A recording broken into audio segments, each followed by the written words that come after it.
What's up, guys? Inder here again, professional Pokemon Unite player, and we've got a new patch. I want to talk about it. I want to introduce you to some of the changes and give you my thoughts and opinions on it. First and foremost, we got another map change.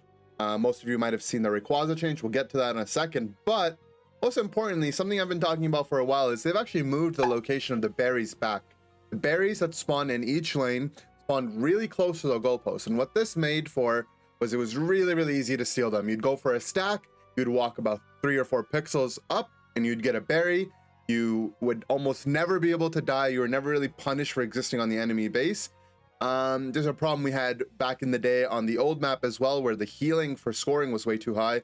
I'm glad to see this change. I'm not sure why they were even placed that close to begin with, but we finally have this change. And the north and south Baltoy from the center four Baltoys have been removed. I'm not sure how I feel about this change. I mean, this puts less experience on the map, but overall I imagine we're gonna have slightly lower level games in the end game just because less experience exists out there. But I did like this as an option. Added some depth in terms of choice where the jungler could farm and where the laners could farm. But perhaps one of the issues was that this just provided too much free experience for the laners, and maybe this might punish your lane going a little bit poorly now. Well, more to come on this, but I'm happy to see that they're willing to experiment on changing the map itself. Now, what I'm not happy about, and what you might see a lot of other creators not be happy about, are the changes to Rayquaza. When we first got Rayquaza, it was a lot tankier, and it was nowhere like Zapdos, where you would just get instant scoring, that big Zapdos beam would come down. And it seems like the more and more they start changing this map, they're making it more and more like Zapdos. But I will say, this change is not as bad as we thought it was going to be on the test server, so that does mean that feedback might be considered into making their changes. And also, we're not even close to the era of the old map on Zapdos, okay? Let me remind you, as a professional loser, when it comes to losing to Zapdos and losing to flips, Zapdos was horrendous. For one, every single character's Unite move gave them 80% movement speed. This is only the case for speedsters now. But you would have something like Lucario use their Unite move to last hit Zapdos. They would have 80% movement speed.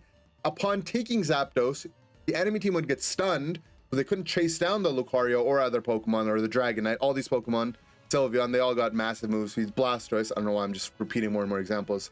But they would get this massive movement speed buff. They would stun the enemy team, and then they would go on top of the goal, instantly cap. People that were respawning that died at the start of the fight would also go and be able to cap, pick up some money that was dropped mid, and then go and cap as well. The game felt incredibly bricked if you lost Zapdos, and Rayquaza still has counterplay. For one, if you're scoring when the enemy team is taking Rayquaza, that global Zapdos stun isn't going to jump on your head and going to stop you from scoring. That was one of the biggest ways that that was one of the biggest changes they made that made it so that Rayquaza was fundamentally different from Ray. On top of that, we have 2 sources of true damage, Charizard and Tyranitar, who can completely stop you from scoring, which is, you know, gonna have to come into account when we have draft for sure. More true damage sources might be coming, or they might remove that mechanic altogether. We don't know. And I think because Rayquaza and Zapdos are so fundamentally different, there's still an opportunity for them to nerf it. So I wouldn't get too upset. I've seen a lot of negativity around this. Some of it's justified. Look, we need to speak up to get a change, but I wouldn't say that, oh my God, Pokemon Unite is just like how it used to be. The game is ruined. You know, some of the talking points that I've seen, I just disagree with. But yeah, let's move on. Sableye added to the game. This little gremlin is so annoying to play against. It definitely can be very disruptive on your team, but it can also have a pretty negative impact on your team if you're not actively looking to deal damage off your Shadow Sneak and your Stealth Autos, if you're not landing Confuse Rays, which might be the better build, but even Feint Attack has some value if you're not setting up proper bombs and getting good vision. This Pokemon can do very little for your team as well. So it does require a little bit of thought process. I mean, if you're going Confuse Ray, just use that move on their carries, you'll probably be fine. But I've seen some Sableyes do absolutely nothing in my games, and I've seen some absolutely pop off. We'll have a dedicated Sableye video coming out as well, so check that out. Mew nerfs. As you know, I became a Mew player. I don't want to call myself a Mew main recently, with the idea that this Pokemon's probably getting nerfed in the future, and attacker players are going to have to move to more flexible picks, maybe picks that are stronger in lane, however they were going to nerf it. My idea was that, you know, as a professional support player, if I can play a good enough Mew that I can take advantage of it in the support role, it might be good when we get some nerfs, and we've got some nerfs now. There's some pretty heavy-handed nerfs. Special attack set going down is a blanket nerf to literally the entire character's damage, which, you know, was important for sure. Synchronize getting nerf on the movement speed that you provide to yourself and your allies, and this could still use another nerf. This move is just this passive is just absolutely broken. And then the boosted auto getting nerfed. This might be the nerf that could take it over the edge in terms of it being a little bit too weak now. Maybe not weak, but just entering that balance territory. The boosted auto did too much damage. It just didn't feel fun to play against. It guaranteed what last hits you were going to get in the lane, and most importantly, it was just free damage that Mew could take advantage of with agility, which also happened to get nerfed as well. So some good changes. I think Mew is still definitely playable. I might be able to flex it into the support role in the future. We'll see what happens there. Dodrio nerfs. Now, remember when this Pokemon came out and no one really believed in it? I believed in it, and most importantly, some of the really good Dodrio players that are still playing it now believed in it. And we've gotten some nerfs patch after patch on Dodrio, but Tri-Attack has just been ridiculously broken for so long. Apparently, it also was bugged. So we'll see how that gets fixed as well. But Tri-Attack was healing way too much. They nerfed the amount of healing, and the healing also seems to be not working right now. This bug, I imagine, might get fixed sooner or later. But addressing the actual nerfs that they intended to go for, big damage nerfs, which was needed for sure, but also some nerfs on the healing, which made Dodrio just absolutely oppressive. He could take any fight he wanted with range characters, because if you would get down to half HP, you would just be able to heal yourself up instantly. The healing was based on a max HP percentage, which meant that at any stage of the game, you were still getting really, really good healing, and especially into the late game. And then this character also just does too much damage, runs around incredibly quickly, is way too oppressive. And at level 5, you get access to Tri-Attack, which is insanely buffed, which is insanely broken. What I wanted to see, my suggestion, was to make Tri-Attack a level 7 move, and move its agility or its high jump kick to level 5, which would make its early game a lot weaker, and it wouldn't make it so oppressive coming out of the jungle at level 5. But I guess maybe that's what they wanted from this speedster, just early game pressure as soon as you hit 5. Good nerfs. Character's still gonna be playable unless this bug exists. We'll see how long that's out for. Mr. Mime, power swap on Confusion has been nerfed quite a bit. I think now this is probably where this move needed to be to begin with. Barrier Confusion is going to be your go-to confusion type of playstyle where you're, you know, really oppressive, getting last hits, doing big damage. I think power swap Confusion has one benefit to it in a playstyle that people don't really talk about, where you power swap your teammate because the ally buff hasn't been really changed in the last couple patches. So say you've got a Cinderace, you stay power swapped onto your Cinderace, and you use Confusion to wall bang them into walls that are on the terrain, or to just peel people off of your Cinderace. You don't need to do an insane amount of damage. Just knocking people away from your carries can be helpful. You still have your boosted auto. Mime Unite is still really, really strong. I don't think this character is nerfed to the point where it's not going to be playable anymore, but that playstyle where you were basically just another carry hero, attaching yourself to whoever you wanted and then knocking them out whenever you felt like it with some stacks, I think that playstyle is going to start to go, and it had no place in the game. Zoroark changes. A character that is known for being the strongest character at level 5, and some people call it the weakest character in the late game. I think we just don't have good enough Zoroark players out there yet. This character is insanely busted. These Night Slash changes are just to its cooldown. They also fixed a bug where it's randomly doing double damage, but despite that bug, glad it's fixed. This move already does too much damage. It gives you that level of invincibility frames. Cooldown was a good place to start, but this Pokemon is definitely still busted. I genuinely believe that, you know, at an incredibly high skill level, that this Pokemon will remain busted.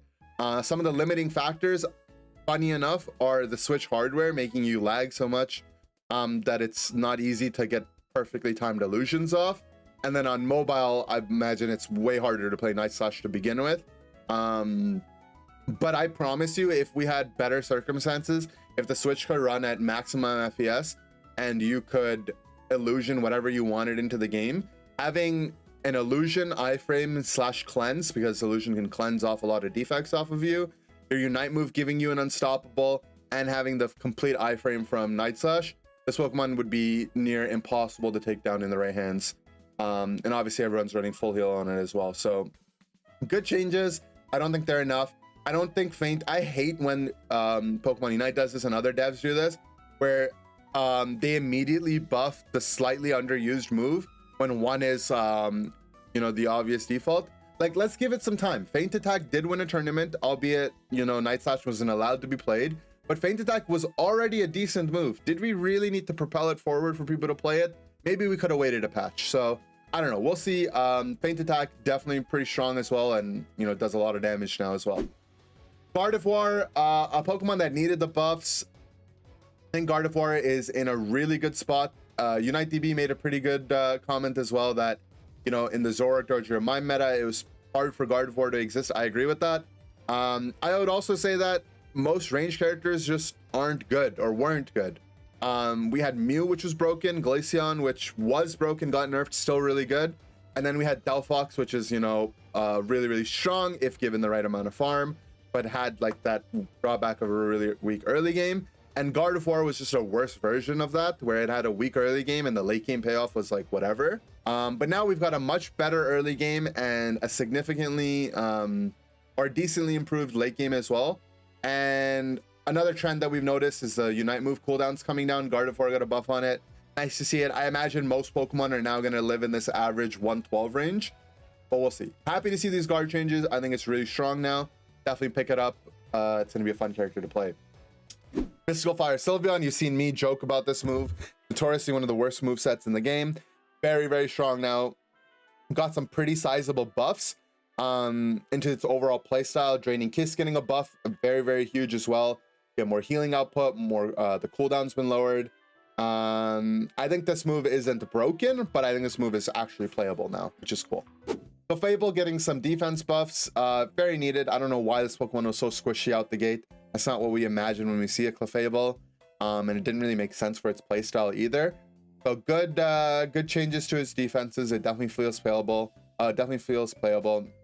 Magic Guard getting a buff, pretty strong as well. Draining Kiss Follow Me build. This build is the if you would like to imagine Clefable as a supporter and a defender, its supporter moveset is Moonlight Gravity, and its defender moveset is like Draining Kiss Follow Me. Draining Kiss isn't really a move you use to heal your allies. It just, for whatever reason, it's much better at just healing yourself, especially when you're clumped up on a group of enemies. No better way to get clumped up is by Follow Me, which is a stun or a taunt and a shield combined. So this defender kind of moveset has been buffed. I think it's playable. I've tried it on solo queue. It feels fun, but it doesn't feel any more rewarding than playing a traditional type of defender. Like, I don't really feel the value of this character in Draining Kiss Follow Me when I could just be like a Snorlax or a Mamo or whatever. So we'll see. I think the moveset is definitely playable, but that combined with the unreliability from its Unite move is just a little bit weird. Some of the Unite move procs did get buffed, so Hydro Pump getting buffed, which is funny because Hydro Pump from Blastoise was buffed as well, so maybe that's why we had that. And then Block getting buffed, which is cool. Some damage reduction, probably needed that. So yeah, I don't know how I feel about this Pokemon yet, but we'll see how more things come up. Blastoise buffs on a moveset that isn't really loved a lot. Its auto attack's got a decent amount of buff. It feels nice. I tried 7 reds on Blastoise. It didn't feel awful, but didn't feel great either. Surf Pump getting some buffs. This is really nice. 10-second cooldown on Surf felt awful. But you know what? A funny thought I had about Blastoise, and it just feels like Blastoise is just, it's being pawned off in the game, It's the only character who has its entire moveset that can be played by different characters. Mew has a better Surf, and I feel like Clefable has a better Hydro Pump. And it's like, I don't know, why can't Blastoise get what Mew has for Surf, where you get a shield on your Surf activation? Blastoise does get it at level 13, but when it's too late. That's what I want to see. I want to see Blastoise get a baseline shield. Doesn't have to be a huge one, but enough that you know you can feel rewarded for making gameplay. Use that Surf Shield to live. Some Slowbro buffs. This Pokemon I feel like lives on the brink of being absolutely busted and worthless a lot of times. I'm not really sure where we're at right now. It feels like it's pretty good, but in its name, it tells the entire story. Slowbro. Pokemon Unite is speeding up. You know, speedsters are getting stronger. Even your supports are running around really fast. The pace of the game just feels really quick right now, quicker than it's felt in the past at least. And I feel like Slowbro just doesn't keep up. It doesn't do what it does, what other defenders do in lane, like I said, Snorlax and Mamoswine or Mr. Mime, which is kind of the role that it competes in.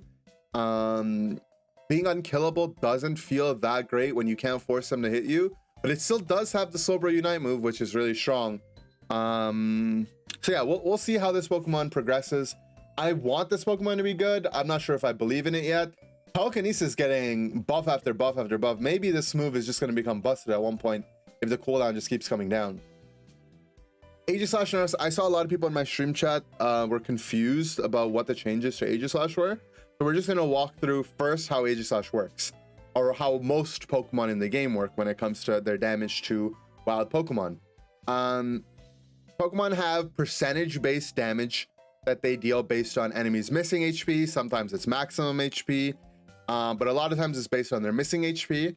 And that damage, referred to as execute damage oftentimes, on wild Pokemon such as Rayquaza or the Regis, that damage would be absurd. You know, if you looked at their missing HP, because they just have, you know, their HPs are in the tens of thousands, right?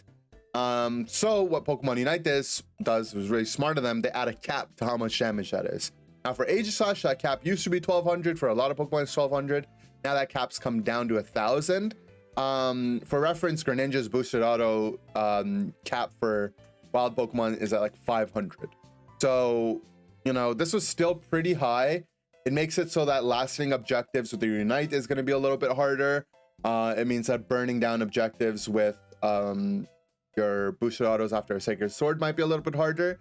But this was already too good for Aegislash. Aegislash did too many things too well.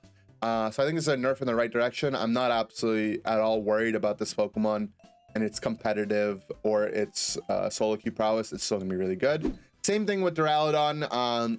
It has a damage cap for wild Pokemon based on its missing HP for its Dragon Pulse, which was capped. And because of how Ray works, people were just picking Dragon Pulse, flipping objectives, and having a good shot at securing it with Duraludon. All that's done now is made it harder for Duraludon to snipe objectives. Now, what you need to remember, and I feel like a lot of people get this wrong for both of these Pokemon and other Pokemon that have similar mechanics, is this not going to impact your farm speed. You're not reaching these caps when you're in lane hitting in DDs. You're not reaching these caps when you're hitting jungle buffs, not in any meaningful kind of way. This only really affects their ability to secure the bottom, the top Reggie, and Rayquaza, which is important. Don't get me wrong, these are good nerfs, but they're not nerfs in the way that you might think that they are when you initially read them. So keep that in mind. A lot of good changes. I'm really happy with the direction they're taking with the game, minus some Ray changes. We have Draft coming out soon. We're going to do some videos about that as well. Lots of new Pokemon have been leaked. I'm really excited. So thank you guys all for watching. Thanks for listening to my patch rundown. If you made it this far into the video and you're a subscriber, I just want to say thank you for the subscription. It really means a lot. I didn't realize when I first became a YouTuber how important that number was for your growth. And to be honest, it's not that important, but bigger number makes me feel like a better person. So if you're not subscribed and you made it this far, a subscription would be Poggies. And until next time, have a good one, guys.